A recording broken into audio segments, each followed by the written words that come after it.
The Brea John Doe, identified as Lonnie Raymond Thomas. This story starts in Brea, California, on May 1st, 1980. It was here in the Tonner Canyon area, adjacent to an oil well, that the remains of a man were located. He was in a creek bed in a heavily wooded area, so it was really lucky he was even found at all. They believe the man was 5'8" to 5'11", or 173 to 180 centimeters. He was likely just short of being a legal adult or as old as 24. A forensic anthropologist determined he'd likely been there for under a year and maybe as recent as 5 months.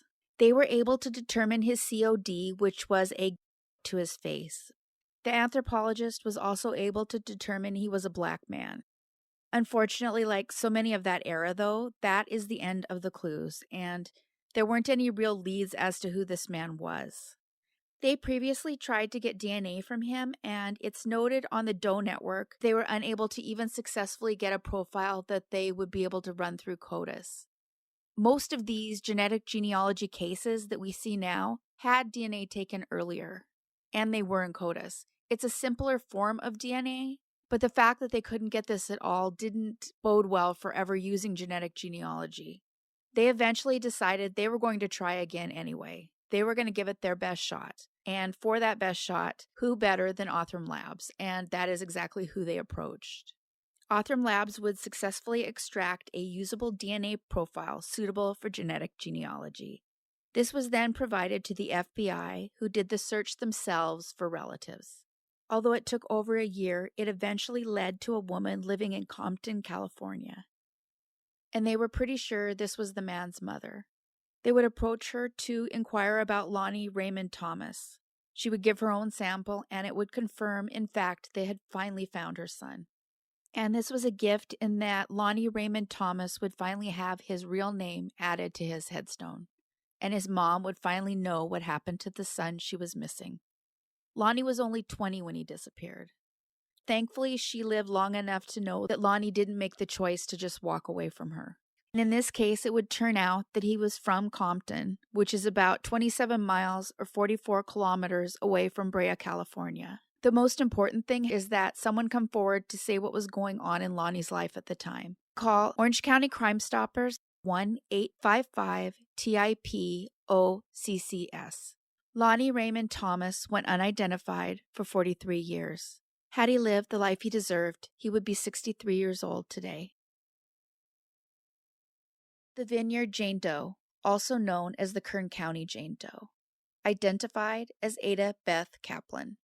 We begin with this case on March 29, 2011. It was then that a woman was found in Arvin, California. The authorities were called out when a passerby found what appeared to be a mannequin posed in a suggestive way, although without a head. This one was probably posed in a way that was meant to mimic one. Because this one is shocking, I want to do her justice, so I'm going to provide some of the news report from KGET News in 2018. Just outside Arvin, lying on a dirt road, the discovery that shocked even seasoned investigators. Completely nude. She had been decapitated, probably between 40s or 50s, Caucasian or light-skinned Hispanic, on the dirt roadway, and it appeared that the body had been posed by whoever had left the body there. The crime scene itself was very clean. It looked like somebody had taken a mannequin, removed the head of the mannequin, and then just posed the mannequin on a dirt road. The decapitation was noticeably neat. It was a fairly clean cut. They didn't just, the body wasn't just haphazardly dumped out of a moving car or dumped out of a car that pulled over on the side of the road. This person took their time to pull into this dirt access road, remove the body, place it on the ground, and then pose it in what I would consider a sexual manner, and wanted the body found like that. The investigation, unfortunately, became cold shortly thereafter. They believe our Jane Doe was around 5 foot to 5'6", or 152 to 168 centimeters. They placed her at around 45 to 55 years old. She had a scar from a C-section, as well as one found under one breast. No clothes were located anywhere. This case went cold until 2020, when the Kern County medical examiner reached out to the DNA Doe project. He would ask for assistance in using genetic genealogy. It would take 2.5 years of genetic research to even find her name. These cases are so complicated that it's almost a miracle in the end still that they're able to identify them. And some take so much longer than others.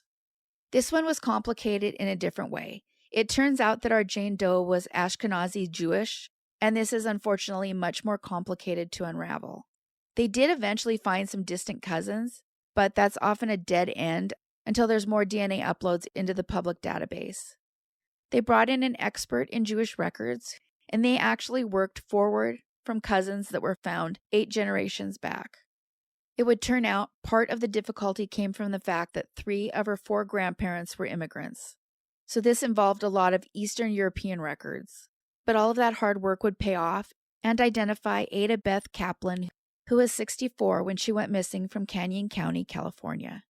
Her thumbs had been removed, and there was speculation this was to help keep her from being identified, although it doesn't appear she was ever arrested or in the armed forces. I wish I knew more about Ada, but I hope her child and other family members have found some sort of peace in knowing what happened. Ada Kaplan was found 76 miles or 122 kilometers from where she went missing. She went unidentified for 12 years. Had she lived, she would be 76 years old today. The South Bend Jane Doe, identified as Tracy Martin. Tracy Martin was a woman who was from South Bend, Indiana. The 39-year-old woman didn't have a set address when on August 10, 2007, she made a phone call for help to a member of her family. At that time, she'd been kind of couch surfing, staying with different friends on different nights. But she was in daily contact with her family on the last day they would hear from her. She would call from the local memorial hospital to say that she was being bothered by someone and she really needed someone from the family to come pick her up. She asked them to meet her on the corner of Blaine and Lincoln Way in South Bend. However, the family member did arrive 15 minutes later and she was nowhere to be found. They waited and she never arrived. While her housing situation was iffy, she always stayed in contact. It was completely unusual that all of a sudden after this alarming phone call, no one heard from her again. In this case, it wasn't genetic genealogy that solved it. One of Tracy Martin's relatives happened to be watching a show on Unidentified Jane Does, and she suddenly realized it was Tracy. She contacted the detectives, and they would do DNA, which would confirm their suspicions. The next step is needing information to find who did this to Tracy. So anyone with any information is asked to call Crime Stoppers at 1-800-342-STOP. Tracy Martin went unidentified for 16 years. Had she lived, she would be 55 years old today. I want to thank all of you for your consistent watching and comments. Whether writing something or leaving an emoji, it all pushes the channel to get suggested to new people. And I appreciate that so much. Take care of yourselves and each other.